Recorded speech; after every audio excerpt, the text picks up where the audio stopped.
Di sini ada yang punya pertanyaan tidak? Kenapa membaca harus dengan kritis?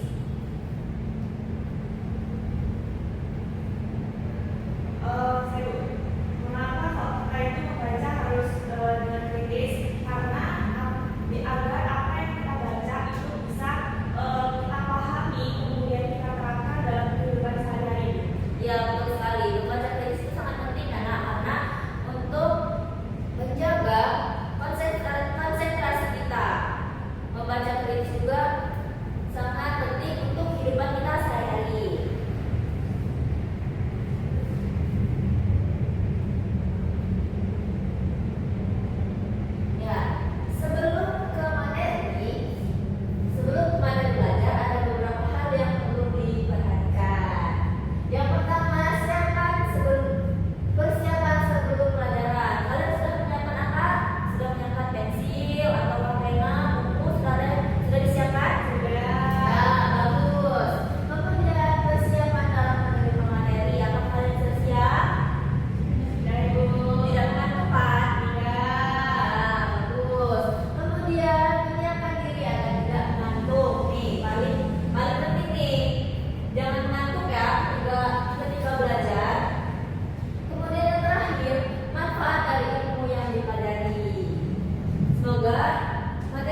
pendapat dan ringkasan argumen yang disampaikan, ringkasan dari argumen yang sudah disampaikan, ringkasan dari laporan yang sudah dibuat.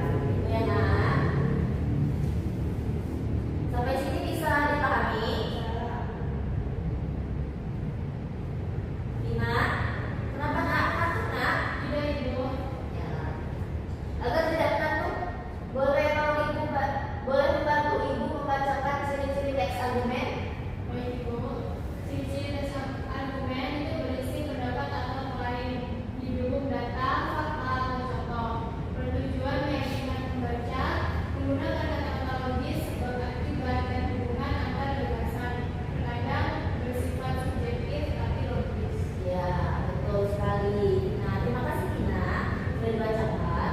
Ciri-ciri teks argumen sama seperti yang dibacakan oleh Tina, berisi pendapat atau klaim, didukung data, fakta, atau contoh.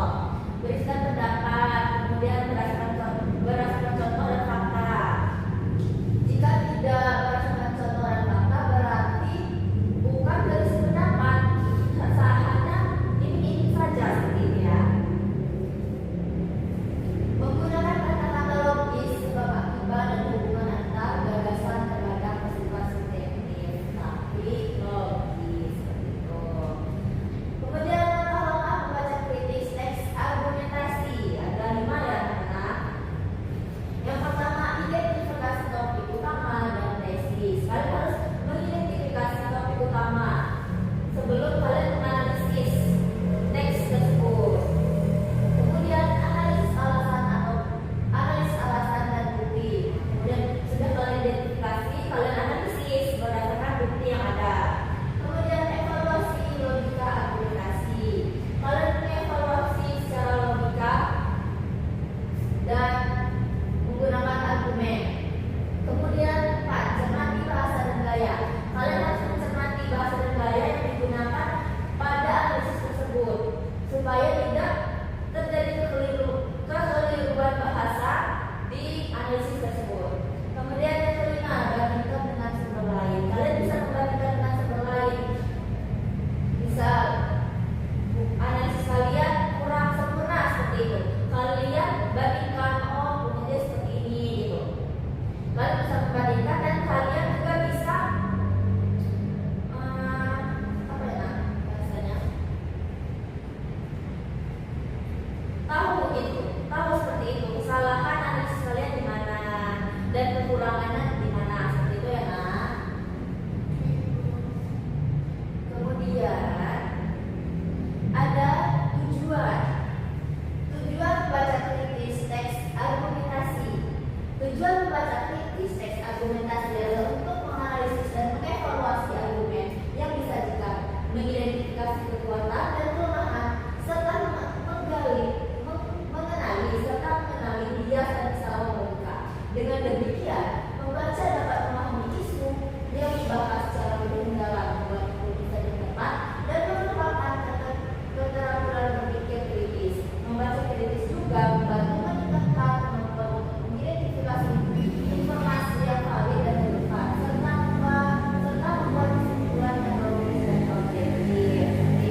ya di benak kalian ada pertanyaan apa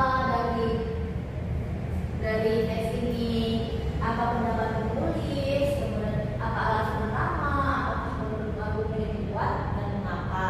Dan ini tugas di rumah ya nak ya.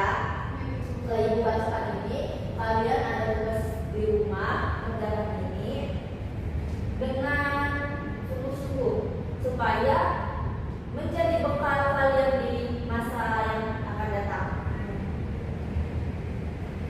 Sepertinya hari sudah mulai sore ya ibu ya, ya nak ya, ya nak ya. Hari ini sudah mulai sore, mohon maaf karena sudah sore ya.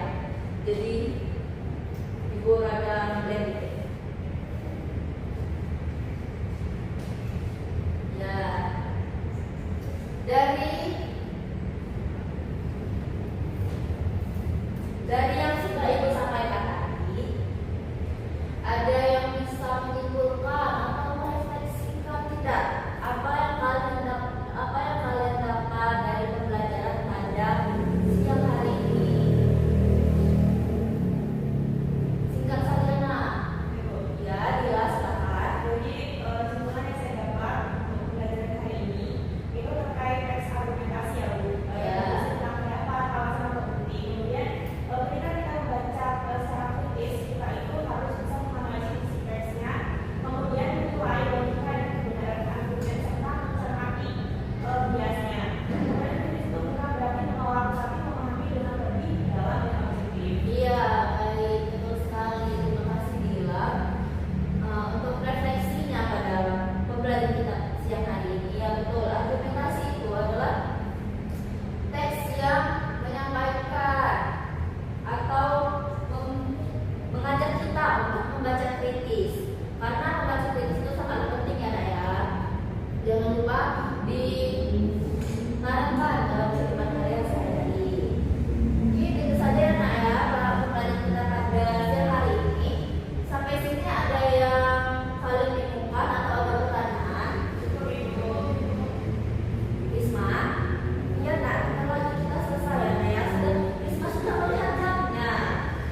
Ya, mungkin itu saja ya nak pembelajaran kita pada siang hari ini. Untuk minggu depan materi kita tentang apa ya nak ya? Sebentar, ibu cek terlebih dahulu. Iya, minggu depan buka halaman 71 ya nak. Ibu cetaknya. Kita minggu depan belajar mengidentifikasi karakteristik teks prosedur. Jadi tugas kalian di rumah pelajari apa yang mengenai teks prosedur dan cari dimanapun di koran ataupun di gawe-gawe masing-masing ya untuk menambah wawasan kalian dan untuk bekal kalian di minggu depan supaya tidak kosong seperti itu ya. Baik, mungkin cukup ya nak ya. Itu saja pembelajaran kita pada siang hari ini. Sampai sini tidak ada yang ditanyakan? Cukup. Ya. Sebelum kita mengakhiri pembelajaran pada siang hari ini, baiknya kita berdoa ya. Untuk kelas silahkan ditutup doanya. Baik Ibu, baik teman-teman, untuk pembelajaran kita pada hari ini, mari kita berdoa untuk peradaban dari pekerjaan masing-masing. Doa dimulai. Doa selesai. Makasih ya. Itu saja ya nak ya pembelajaran kita pada siang hari ini. Semoga pembelajaran kita pada siang hari ini dapat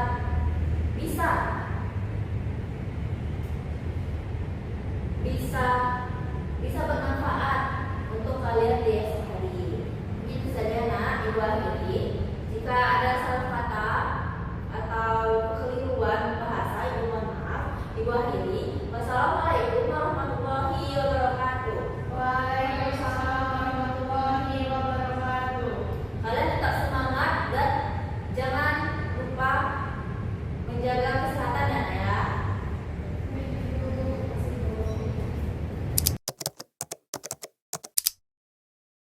Saya Vini Jaya Safitri dengan NPM 2353 selaku OL dari Saudari Hesti Mariska. Saudari Hesti Mariska dalam gaya mengajar guru, suara, Hesti Mariska telah memberi variasi dalam nada, suara, volume, suara, kecepatan bicara. 2. Mimik dan gerak. Saudari Hesti telah mengadakan perubahan mimik dan gerak tangan dan badan untuk memperjelas penyajiannya. 3. Kesenyapan. Saudari Hesti Mariska dengan sengaja memberikan waktu senyap atau hening dalam pembicaraannya. 4. Kontak pandang. Saudari Hesti Mariska telah melayangkan kontak pandang dan melakukan kontak pandang dengan siswanya.